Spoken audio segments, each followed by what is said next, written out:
ஹர ஹர சங்கர ஜெய ஜெய சங்கர மகா பெரியவா சரணம்.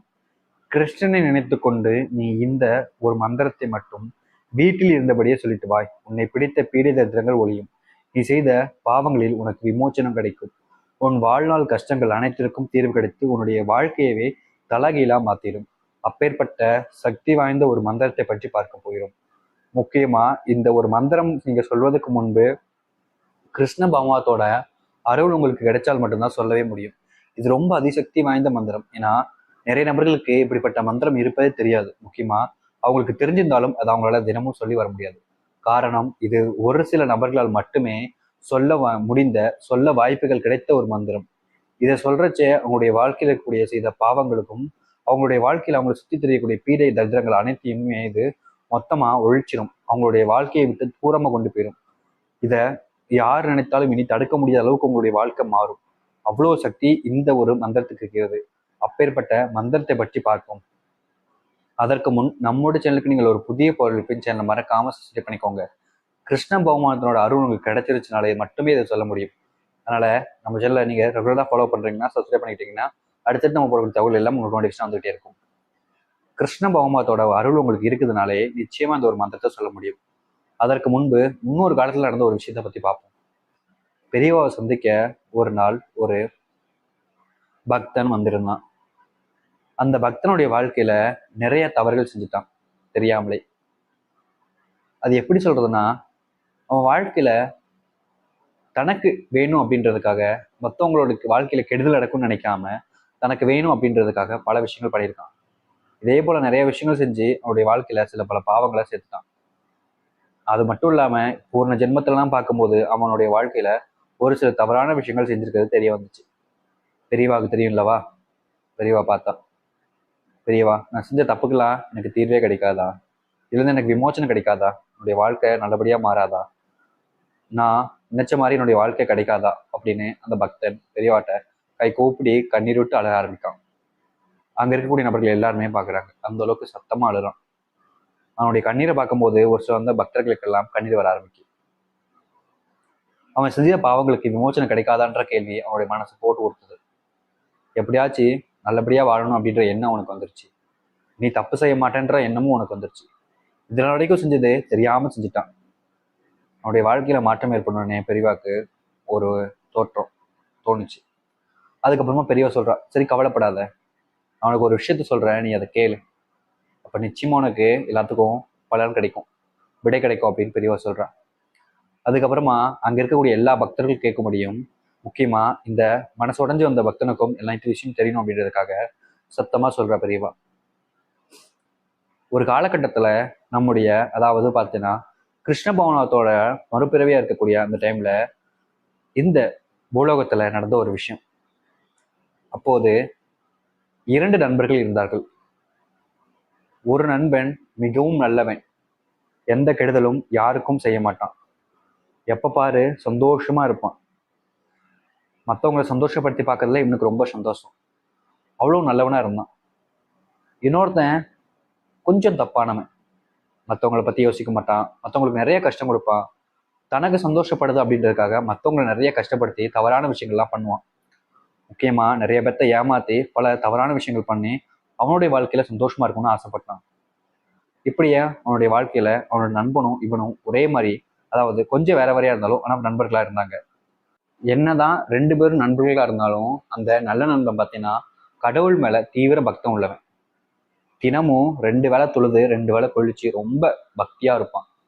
ரொம்ப பக்தி, அதுவும் கிருஷ்ண பகவத் மேல ரொம்ப உயிரா இருப்பான். கிருஷ்ண பகவானத்தை தினமும் கும்பிட்டே வருவான் அவனுடைய வாழ்க்கையில. இன்னொருத்தன் சாமி மேல நம்பிக்கையே இல்லாம கடவுளை கண்டாலே எச்சு துப்பி ரொம்ப கேவலமா நடத்தக்கூடிய ஒருத்தரா இருந்தான். 2 பேருடைய வாழ்க்கையிலும் பெரிய மாற்றங்களா இல்லை, ஆனா வாழ்ந்தாங்க. ஒரு சில தினங்கள் போணுச்சு. அதுக்கப்புறமா அந்த தப்பான ஒருத்தன் சொன்ன பார்த்தியா, அவன் வாழ்க்கையில பெரிய தவறு நடந்துச்சு. படுத்துக்கிட்டான், முடியாம படுத்துட்டான், எந்திக்க முடியாம கை கால் விளங்காம ஒரே ஜடமா அப்படியே படுத்துட்டான். இனி அவன் வாழ மாட்டான், நம்ம இந்த உலகத்துட்டு போக போறோன்ற எண்ணம் அவனோட மனசை போட்டு பதப்படக்குது. அப்போ அவனை பார்க்க ஒருத்தர் வரா, வந்து சொல்றா, உன்னுடைய பாவங்கள்லாம் நீங்கி நீ செஞ்ச தப்பெல்லாம் திருத்தி உன்னுடைய வாழ்க்கையை நீ வாழணும்னு நினைக்கிற, அது தெரியுது. நான் சொல்லக்கூடிய மந்திரத்தை சொல்லு, நிச்சயமா உன்னுடைய பாவங்கள்லாம் நீங்கி உன்னுடைய வாழ்க்கையை நீ வாழ முடியும் அப்படின்னு அங்கு வந்த ஒருத்தர் அவரிடம் சொல்லிட்டு போயிட்டான். அவனும் அவனுடைய வாழ்க்கையில செஞ்ச பாவங்கள் பிரச்சனைகள் எல்லாத்துக்கும் விமோச்சனம் கிடைக்கும்ன்ற ஒரு நம்பிக்கையில அந்த மந்திரத்தை சொல்ல ஆரம்பிக்கான். அவனுக்கு கடவுள் மேல நம்பிக்கை வர ஆரம்பிக்கு. ஏன்னா அவனுடைய பிரச்சனை எல்லாமே தீர ஆரம்பிக்கு. அதுவும் கிருஷ்ண பகவத் மேல முழுமையா நம்பிக்கை வருது. கிருஷ்ண பகவத்மா நம்மளை பார்த்துப்பார் அப்படின்ற எண்ணத்துல பெரிய அளவுல மந்திரத்தை சொல்ல ஆரம்பிக்கும். தினமும் காலை முதல் இரவு வரைக்கும் அந்த மந்திரத்தையே தான் சொல்லிக்கிட்டு இருப்பான். எப்ப பாரு அவனுக்கு வேற வேலையே இல்லையா அப்படின்ற மாதிரி எல்லாரும் கேட்கிற அளவுக்கும், எதுக்கு இவன் புலம்பிக்கிட்டே இருக்கான் கத்திக்கிட்டே இருக்கான் அப்படின்ற அளவுக்கும் மற்றவங்க சொல்ற அளவுக்கு எப்ப பாரு அந்த மந்திரத்தையே சொல்லிக்கிட்டு இருந்தான். சரியா 21 நாள் முடியுது. அவன் மேல, அதாவது அவன் செஞ்ச பாவங்கள் எல்லாமே விமோச்சனம் அடைக்குது. முக்கியமா அவன் உடல் பிரச்சனை எல்லாமே சரியாகி நல்லபடியா இருக்கான். அதுக்கப்புறமா ஒரு சில தினங்கள்ல அவன் இறந்தும் போயிட்டான். அவனுக்கு அந்த உடல்நிலை சரியானதை நினைச்சு எல்லோருக்கும் ஒரே ஒரு சந்தேகம், எப்படி எப்படின்ற கேள்வி. அப்போ அவன் நண்பனுக்கு ஒரு விஷயத்த இந்த நண்பன் சொன்னான். இந்த மாதிரி நடந்துச்சு, இந்த மாதிரி சொன்னாங்க, அதான் நான் சொன்னேன் அப்படின்னு.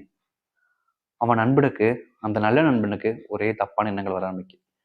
இவ்வளோ நாள் நம்ம கடவுளுக்கு பக்தியா, கடவுள் மேல நம்பிக்கை வச்சு அவருக்காக எல்லாமே பண்ணிக்கிட்டு இருக்கோமே, ஆனா கிருஷ்ண மகாத்மா நம்ம மேல புகழ்ந்து கண்மொழிக்காம இங்க முன்னாடி போயிருக்காரு அப்படின்ற ஒரு எண்ணம்.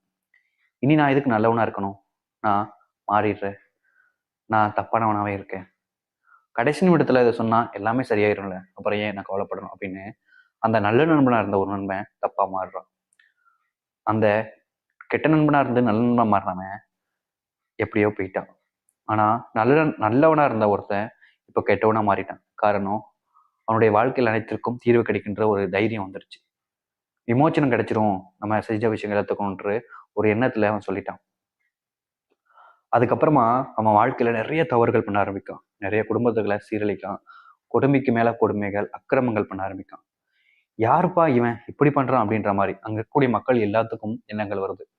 இத்தனை நாளா இவ்வளவு நல்லவனா இருந்தானே, இவனா இப்படி மாறிட்டான் அப்படின்ற கேள்வி அங்க இருக்கக்கூடிய எல்லாத்தையுமே குழப்படிக்குது.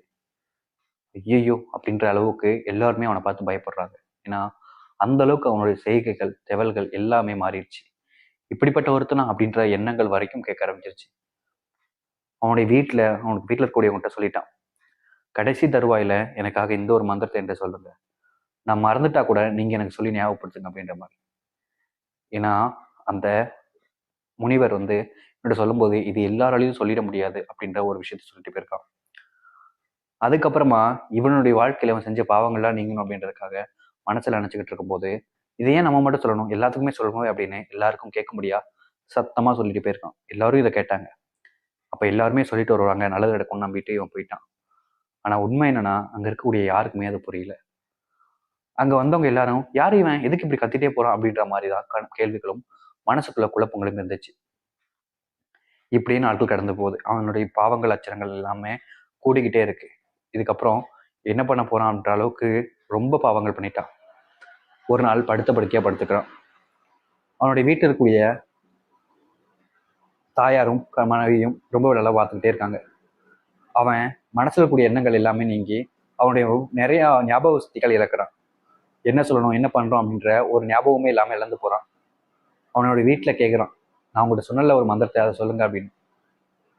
ஆனா அவங்க வீட்டுல இருக்கக்கூடிய எங்க அவங்க கடைசி தருவாயில் தான் சொல்லணும் அப்படின்னால அவனுக்கு அந்த மந்திரம் என்னன்னு தெரியல, அதை எப்படி சொல்லணும்னு தெரியல. ஐயோ அப்படின்னு சொல்லிக்கிட்டே அவன் இறந்து போறான். கடைசி காலகட்டத்துல அவன் மிகப்பெரிய சாபத்துல இதாகி அவனுடைய வாழ்நாள் முழுவதும் பாவத்தையே சுமந்து சுத்துறான்.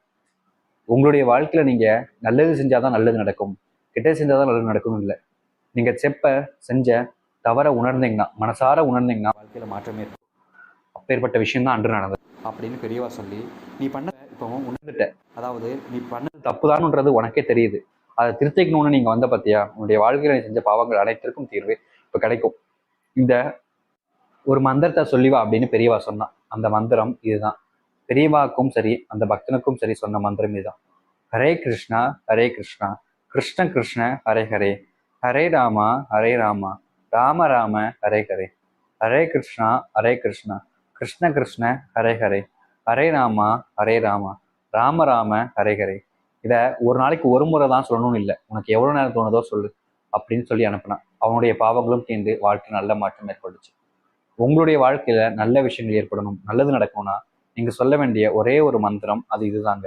நம்பிக்கையோடு நீங்க தினமும் இதை சொல்லிட்டு வாங்க. நிச்சயமா உங்களுடைய பாவங்கள் பிரச்சனைகள் அனைத்திற்கும் தீர்வு கிடைச்சு நல்லது நடக்கும். நம்புங்கள், நல்லது நடக்கட்டும். ஹர ஹர சங்கர, ஜெய ஜெயசங்கர. நன்றி.